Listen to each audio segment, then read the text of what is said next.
Il existe des endroits dans le monde qui semblent échapper aux lois du temps, de l'histoire et de la compréhension humaine. Des pierres disposées en cercle parfait à Stonehenge, des cités suspendues entre les nuages comme Machu Picchu, des lignes tracées dans le désert de Nazca qui ne se révèlent que vues d'en haut. Ce sont des énigmes gravées dans la terre, témoins muets d'un passé que nous peinons à déchiffrer. Parmi ceux-ci, l'un se distingue par son unicité et son mystère. Derinkuyu, une ville souterraine cachée au cœur de la Cappadoce, en Turquie. Il ne s'agit pas d'un simple village ou d'un refuge temporaire, mais d'une véritable métropole creusée dans la roche volcanique, un labyrinthe de couloirs, de pièces et de niveaux qui s'étend sur plus de 85 mètres sous la surface. Une merveille pour laquelle même l'archéologie officielle peine à trouver un consensus, un lieu qui semble murmurer les secrets d'une humanité oubliée. La Cappadoce elle-même est une terre de contradictions et de beauté surréelle. Ses vallées sont parsemées de cheminées de fées, des pinacles naturels de tuf qui semblent sculptés par des mains invisibles. Les villages se fondent dans le paysage, les maisons s'intègrent aux rochers comme des nids d'oiseaux. Mais c'est sous terre que cette région révèle son visage le plus énigmatique. Derinkuyu est plus qu'un site archéologique, c'est un voyage dans l'obscurité qui invite à repenser notre vision du passé humain.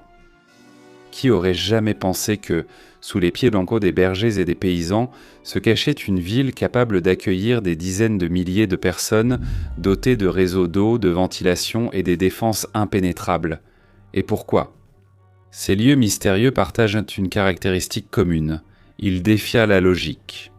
Ils nous obligent à nous poser des questions dérangeantes. Comment des peuples anciens, armés seulement d'outils rudimentaires, pouvaient-ils réaliser des œuvres d'une telle complexité ? D'où venait leur savoir ? Et surtout, qu'est-ce qui les poussait à construire de manière aussi extrême, si éloignée de la vie quotidienne que nous imaginons aujourd'hui ? Dans le cas de Derinkuyu, le mystère s'amplifie. Nous ne parlons pas d'un temple ou d'une forteresse en surface, mais d'un monde souterrain, un royaume obscur conçu avec une intelligence qui semble presque extraterrestre. C'est comme si ces bâtisseurs avaient voulu se cacher, se protéger, survivre à quelque chose que nous ne pouvons que supposer. Aujourd'hui, nous allons explorer cette ville souterraine mystérieuse et fascinante. Mais avant de commencer ce voyage fascinant, comme toujours, nous vous invitons à vous abonner à la chaîne pour soutenir notre travail et ne pas manquer les nouvelles vidéos. Nous sommes en 1963, une année ordinaire dans le paisible village de Derinkuyu. La vie s'écoule simplement, au milieu de maisons en pierre et de collines de tuf, où vivent des bergers et des paysans ignorants de ce qui repose sous leurs pieds. Tout change lorsqu'un homme, pendant la rénovation de sa maison, décide d'abattre un mur dans la cave. Il ne s'attendait à rien de spécial, peut-être à une petite cavité ou à un ancien dépôt. Mais lorsque le mur cède, il se retrouve face à une ouverture sombre, un passage qui disparaît dans l'obscurité. Ce n'est pas une grotte naturelle, les parois sont lisses, travaillées. E un'aria antica spira dall'interno. Poussé par la curiosité, l'homme s'aventure au-delà de l'ouverture avec une lampe. Ce qu'il voit le laisse stupéfait. Un couloir étroit descend dans la roche, relié à des pièces et des escaliers qui se perdent bientôt dans les profondeurs. La nouvelle se répand rapidement. Les habitants accourent et bientôt les autorités turques envoient des archéologues pour explorer le site. Ce qui en ressort est incroyable. Une ville souterraine qui s'étend sur 18 niveaux jusqu'à plus de 85 mètres de profondeur. On y trouve cuisine, étable, entrepôt, une église taillée dans la roche, puits d'aération et systèmes hydrauliques. Tout semble conçu pour une vie cachée. Les chercheurs estiment que ce labyrinthe pouvait contenir jusqu'à 20 000 personnes, mais la découverte ne s'arrête pas là. Dans la région de la Cappadoce, au moins 200 autres villes souterraines ont été découvertes, et on suppose qu'elles pouvaient être directement reliées par des tunnels longs de plusieurs kilomètres. Il semble qu'une civilisation entière, dans un passé ancien, ait choisi de se réfugier sous terre, loin de la lumière du soleil. Ce mur abattu par hasard avait révélé non seulement une structure, mais aussi un mystère. Qui avait construit Derinkuyu ? Et surtout, comment ? Come? Comme nous l'avons dit, Derinkuyu s'étend sur 18 niveaux souterrains qui descendent sur plus de 85 mètres, et c'est bien plus qu'un simple refuge. C'est une ville souterraine conçue avec un soin surprenant. Elle a été utilisée au moins jusqu'à l'époque byzantine, comme en témoigne l'église creusée en son sein. Cependant, elle pourrait avoir des racines bien plus anciennes qui se perdent dans un passé peu connu. Des couloirs étroits relèvent des pièces de toutes sortes, des espaces pour dormir, des cuisines avec des foyers, des étables pour les animaux, des entrepôts pour les provisions. L'église, avec sa voûte d'arête, se distingue comme un signe d'utilisation chrétienne pendant la période byzantine, lorsque la région servait de refuge à ceux qui fuyaient les persécutions. Derinkuyu n'était donc pas seulement un souvenir du passé, mais un lieu vivant et adapté jusqu'au moins le Moyen-Âge. Pourtant, son raffinement laisse penser à une origine qui va au-delà. L'air à l'intérieur de la structure complexe circule grâce à des puits profonds, certains atteignant 50 mètres qui apportent de l'oxygène même aux niveaux les plus bas. Ce ne sont pas des trous faits au hasard. Le flux est étudié, constant, une technique de construction qui ne laisse pas indifférent. La défense de la structure semble tout aussi ingénieuse. Des portes en pierre, lourdes comme des blocs de roche, glissent sur des rails et ne se ferment que de l'intérieur, parfaites pour tenir les menaces extérieures à distance. Les couloirs, étroits et pleins de virages, sont spécialement construits pour ralentir les intrus et font de la ville une forteresse naturelle. C'était un lieu idéal contre les invasions, comme celle des Byzantins contre leurs ennemis, mais la conception semble presque trop sophistiquée pour être simplement médiévale. L'eau des puits bien construits et des canaux taillés dans la roche assuraient l'autosuffisance de la ville en cas de siège. Mais creuser un puits, ce n'était pas juste faire un trou, il faut savoir garantir la durabilité face aux menaces extérieures et dans le temps. Derinkuyu, en effet, malgré les siècles, est encore parfaitement stable et fonctionnel. On estime que 76 000 mètres cubes de tuf ont été extraits du sous-sol. Le tuf est une roche tendre, mais cela ne signifie pas que ce fut une opération simple. Pour mener à bien un tel projet, il faut un plan. La force brute ne suffit pas. De plus, il ne faut pas oublier que tout cela semble avoir été réalisé avec une technologie primitive. La ville souterraine a été un refuge habité au moins jusqu'au Moyen-Âge, cela nous en sommes certains. L'église et les signes d'adaptation le confirment, mais sa structure, ses puits, ses défenses, la logique qui la maintient debout, semblent évoquer une autre époque, peut-être un temps antérieur au livre d'histoire. C'est une ville qui raconte deux histoires, l'une d'usage pratique jusqu'à des temps relativement récents, et l'autre d'un génie ancien, enfoui dans la roche. Selon l'archéologie officielle, Derinkuyu a une histoire plutôt linéaire. Elle aurait été creusée autour du 8e siècle avant Bise, J.C. par les Phrygiens, un peuple d'Anatolie connu pour ses tumulus et ses forteresses. Ensuite, au fil des siècles, les Perses, les Romains et les Byzantins l'auraient agrandi, l'utilisant comme refuge contre les invasions et les persécutions. Cette version montre Derinkuyu comme une solution pratique en période difficile. Une cachette creusée dans la roche, exploitée et améliorée au fil du temps. La théorie officielle comporte trop de zones d'ombre.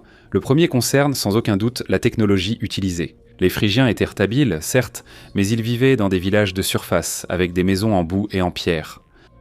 Creuser une ville souterraine sur 18 niveaux avec des puits d'aération et des portes d'une demi-tonne demande plus que quelques burins.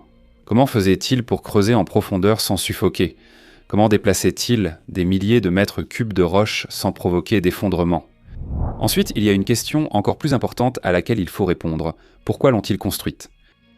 Si Derinkuyu n'était qu'un refuge temporaire, pourquoi est-elle aussi élaborée? Une grotte ou un bunker aurait suffi pour se cacher d'une armée de passage.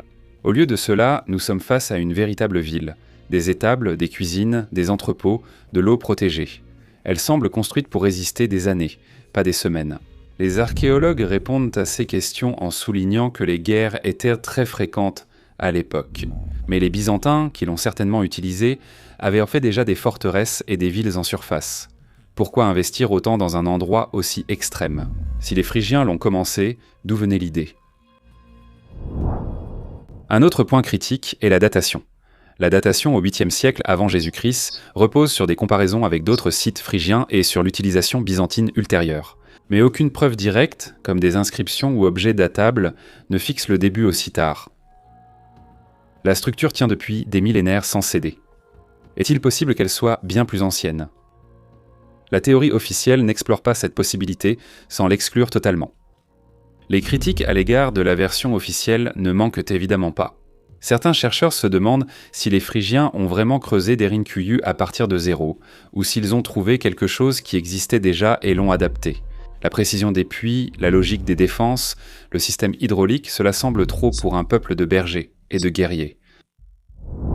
Et puis il y a la question des autres villes souterraines de Cappadoce, plus de 200 certaines reliées à Derinkuyu. Est-il crédible qu'elles soient toutes nées à la même époque, pour la même raison, sans une tradition plus ancienne derrière elles ? Si la version officielle sur Derinkuyu ne convainc pas tout à fait, il y a ceux qui regardent le plus loin.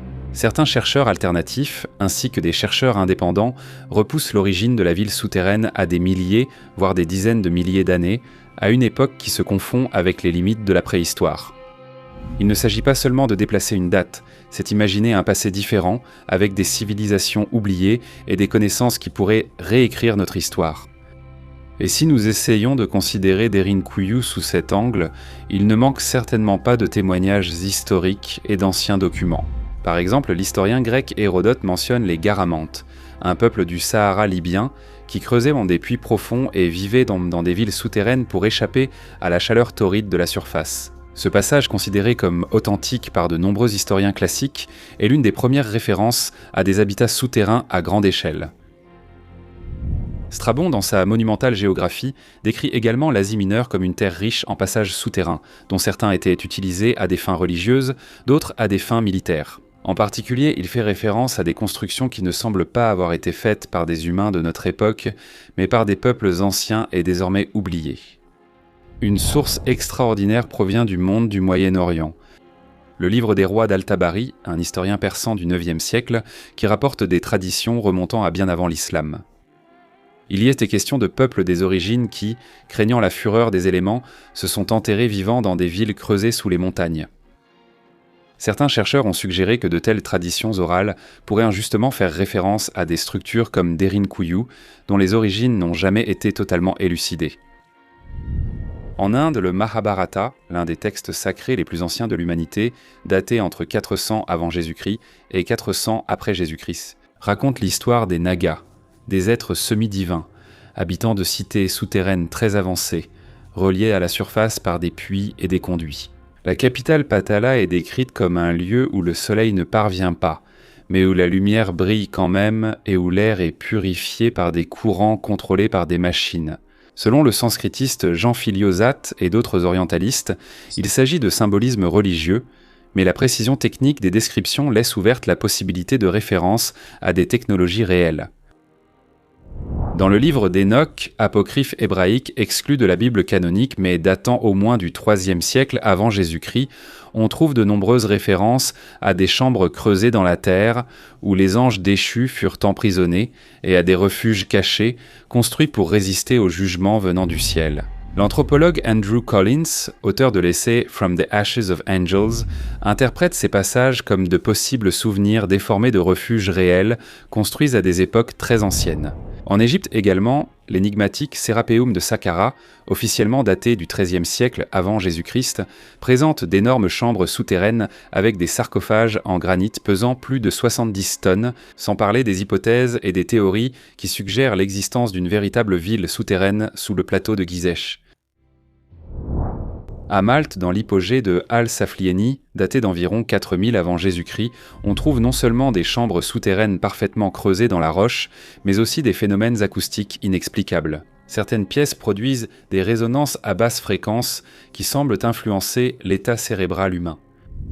Enfin, dans les traditions des Hopis d'Arizona, on raconte que les hommes-fourmis ont conduit les ancêtres de l'humanité dans les mondes souterrains pour les protéger d'une pluie de feu qui a détruit le monde de la surface. Ces récits, transmis oralement de génération en génération, rappellent curieusement les mythes sumériens des Anunnaki et les légendes du Popol Vuh des Mayas, qui parlent eux aussi d'anciennes descentes dans le sous-sol.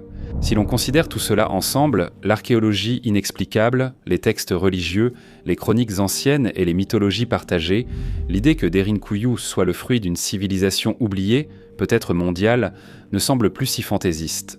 C'est une possibilité qui commence timidement à émerger même dans certains milieux académiques, où des chercheurs comme le géologue Robert Schoch, célèbre pour ses études sur l'érosion du Sphinx, supposent que l'humanité a subi une réinitialisation culturelle autour de 10 500 avant Jésus-Christ à cause d'événements cosmiques catastrophiques. Si l'on considère tout cela sous cet angle, Derinkuyu ne nous apparaît plus comme une anomalie, mais comme un témoin silencieux d'un passé cyclique, fait de débuts et d'effondrements et de mémoires conservées dans la pierre.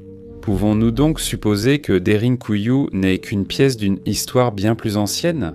Faites-nous savoir dans les commentaires ce que vous en pensez, et si vous avez aimé la vidéo, n'oubliez pas de vous abonner à la chaîne pour soutenir notre travail et pour ne pas manquer les prochaines vidéos. À la prochaine histoire,